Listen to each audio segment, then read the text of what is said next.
10 দিন ধরে চলমান সরকারি শাটডাউনের মধ্যে এবার ফেডারেল কর্মীদের ছাঁটাই করতে শুরু করেছে ট্রাম্প প্রশাসন। অফিস অফ ম্যানেজমেন্ট অ্যান্ড বাজেটের পরিচালক রাসেল ভোগট জানান, সরকারি ব্যয় নিয়ন্ত্রণে আনতেই এই সিদ্ধান্ত নেওয়া হয়েছে।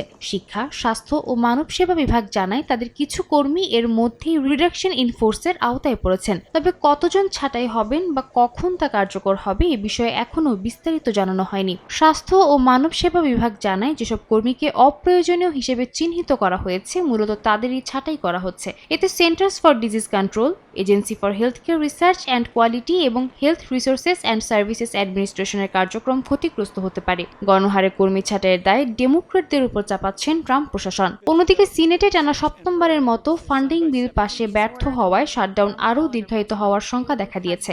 এতে বহু ফেডারেল কর্মী বেতন ছাড়া কাজ করতে বা বাধ্যতামূলক ছুটিতে যেতে বাধ্য হচ্ছেন। প্রতিটি সরকারি দফতর নিজস্ব পরিকল্পনায় ব্যয় সংকোচন ও কর্মী ছাঁটাইয়ের পদক্ষেপ নিচ্ছে।